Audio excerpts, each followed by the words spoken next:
আসসালামু আলাইকুম। Video all shipping YouTube channel থেকে আমি মোহাম্মদ সাহেব। আজকে আপনাদেরকে একটি ইলেকট্রিক উইন্ড দেখাবো। এটা হচ্ছে 100 ভোল্টের মাল। এটা হচ্ছে এলিফ্যান্ট কোম্পানির একটা chain block electric, made in Japan. আর এটার ভোল্ট হচ্ছে 100 থেকে 110 ভোল্ট। আর আউটপুট কিলোওয়াট হচ্ছে এখানে 0.6 কিলোওয়াট। এটা রেট অফ কারেন্ট হচ্ছে 12 অ্যাম্পিয়ার। আর এটা নেম প্লেটটা আমি একটু দেখাই দিই, আপনারা যাতে দেখে বুঝতে পারেন। আর এটা যেহেতু 100 ভোল্টের মাল, এটা আপনারা কনভার্টার ছাড়া সরাসরি ইউজ করতে পারবেন না। এটা চালানোর জন্য অবশ্যই আপনাদেরকে কনভার্টার ইউজ করতে হবে। আর এই মালটা সম্পূর্ণ সচল আছে। আমরা এটা তো লাইন দিয়ে রাখছি, আপনাদেরকে একটু দেখাই। এটা হচ্ছে এটা ডাউন বাটন চাপ দিলে এটার সাথে সাথে নিচে নামবে। আর এটা হচ্ছে আপ বাটন, এই আপ বাটনটা চাপ দিলে সাথে সাথে উপরে উঠবে।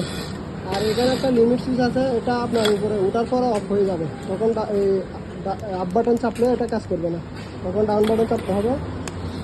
আর এই মালটা যারা নিতে চান স্ক্রিনে দেওয়া নাম্বারে যোগাযোগ করে আমাদের কাছ থেকে নিতে পারবেন। আর এটা হচ্ছে আমাদের নতুন ইউটিউব চ্যানেল। এই চ্যানেলে যারা নতুন, আমাদের চ্যানেলটি সাবস্ক্রাইব করে আমাদের পাশে থাকবেন। পুরো ভিডিওটি দেখার জন্য আপনাদেরকে অসংখ্য ধন্যবাদ।